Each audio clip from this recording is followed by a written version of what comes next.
Coach, you guys are 3-1, and a lot of things are going well. Is there any one aspect of this team's 4-game performance that really, really pleases you? I just think that every phase has stepped up at different times, when we've needed them. And that's just comforting to see that we can win a couple different ways. And I think that's what's been impressive about this group. Thank you. Zach, you saw that Mixon was week to week, it appears. Do you expect him to be available for this week?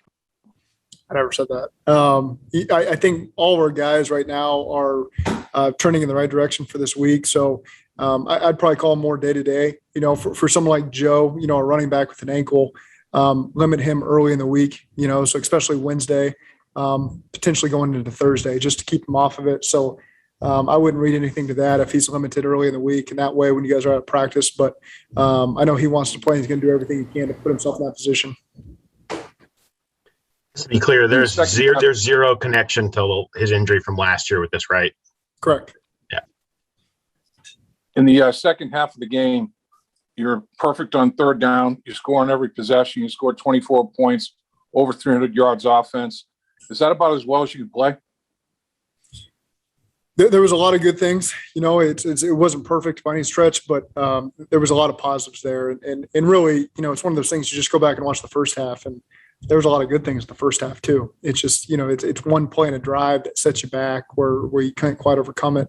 But again, I thought our guys did a great job handling it at halftime and coming out and just doing the things that we knew we were capable of doing in the second half. I know Mixon right now is, you were just talking about that, but like last year when Mixon went out, that's when Joe Burrow's passing attempts really went up. Like, is the role of the run game right now really connected to Mixon, or do you view that as kind of two different things when you put the game plan together? Well, I think Mixon's one of the top backs in the league. But again, we want this thing to be to build a lot of things off the run. It keeps people at bay. When you can run the ball as well as we have at times, it just sets everything up, takes the pressure off the quarterback, takes the pressure off the offensive lineman too, where they don't have to protect as much. So again, we want to be a team that can play with the lead and be able to attack you in a lot of different ways on offense when you've got that lead, and run the football as part of that. Zach, if Mixon can't go for any reason or with the ankle, how important is Chris Evans, and are you comfortable with him carrying the ball? Because we've seen him catch it, but Yeah. we haven't seen him get many carries.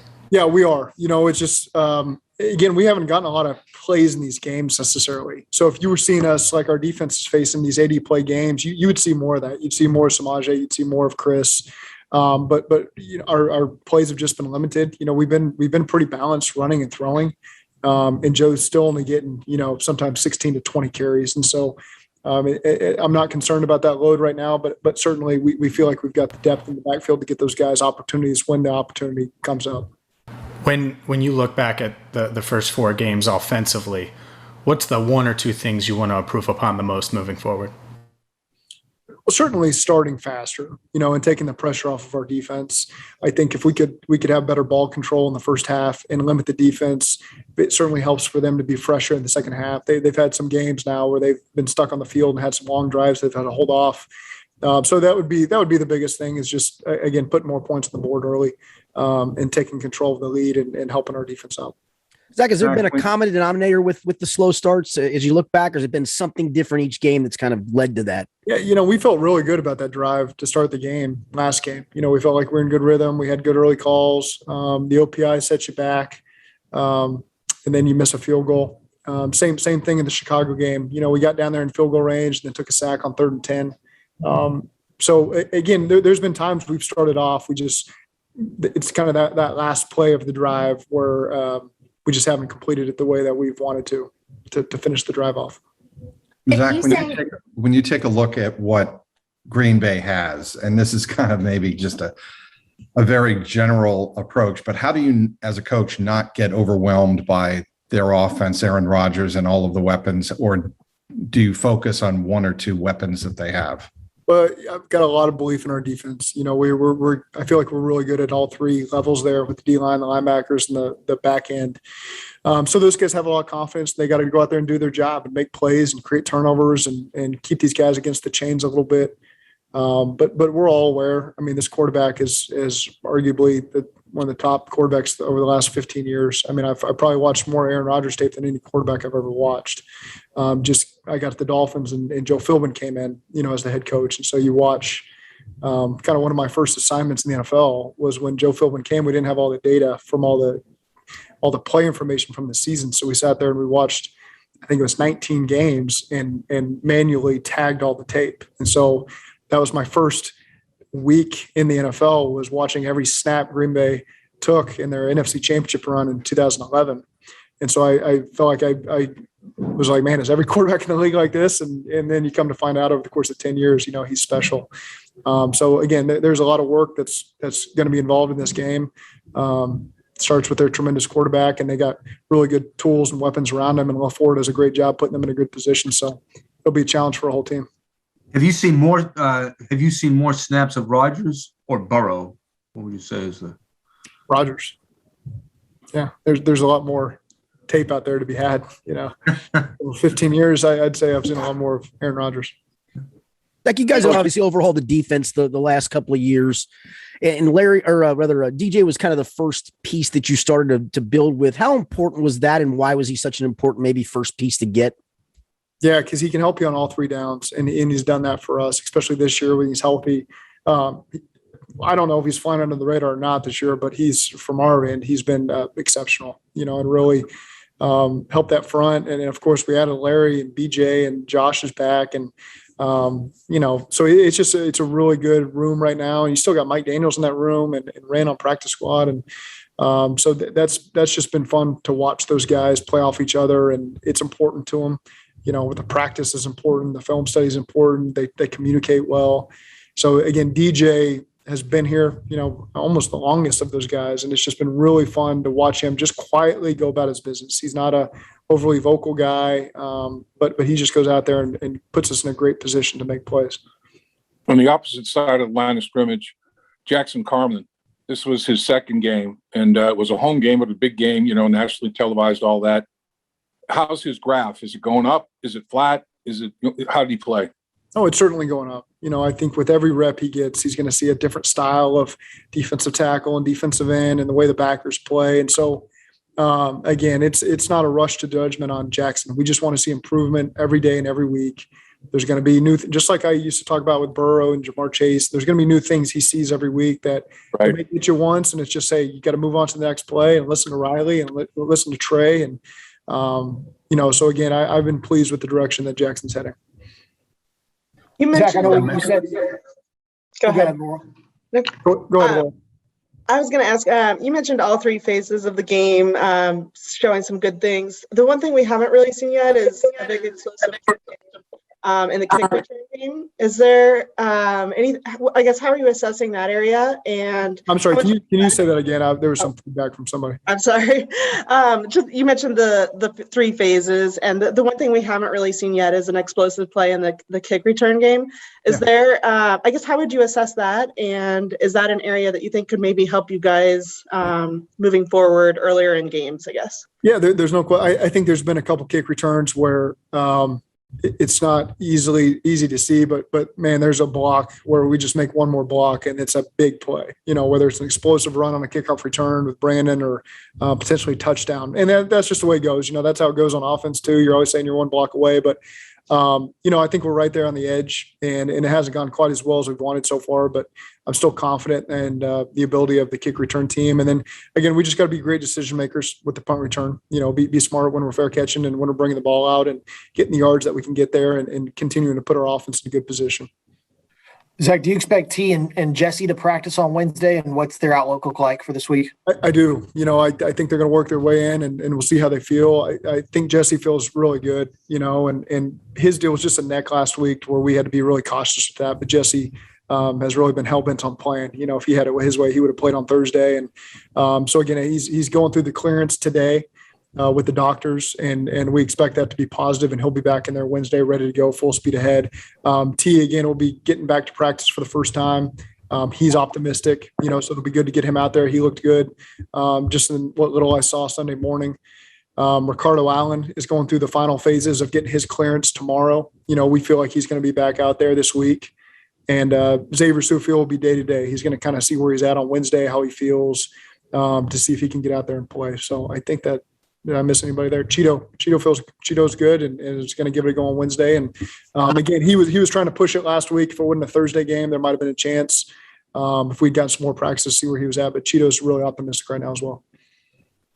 Coach, when Matt overlapped in LA, what did you observe from being in offensive meeting rooms with him? Yeah, really detailed, just consumes tape and understands and can recall every look. And rarely did you ever want to get an argument with Matt about something that was on tape, because he was always right. And he's just a tremendous person. He and I became really close friends over that year we were together. I remember I was at Disneyland when he called me to tell me he was going to Tennessee, and I couldn't believe it, after 1 year, but it was just a great opportunity for him. So I've always pulled for Matt. I won't be pulling for him this week, but we've always stayed close and just love the way he goes about his business and treats people. Coach, I had a two-part question for you. Going up against Aaron Rodgers, obviously the king of, getting teams to jump. How much of an emphasis are you guys going to put on that in practice? And then from a coaching standpoint, we saw Mike Tomlin kind of call the timeout before Aaron Rodgers was able to get the Steelers to jump. Does he demand more from you on the sideline as a coach when you're facing him, knowing you have to be ready for situations like that to call a timeout? Yeah, I mean, that's just the amount of clips I've seen of him over really going back to 2012 of taking maybe getting sacked in 2 minutes or a negative play and then immediately catching them with 12 guys on the field, or knowing that they're going to play Tampa 2 and get into a block play and gain another 15 yards and put them in field goal range. And just it's hard to find people better at that kind of situational stuff. There's a lot of things that probably don't show up in the stat sheet that he does situationally that are just tremendous that you use to teach quarterbacks. Over the 10 years I coached quarterbacks, there's so many situational clips of Aaron Rodgers that you used.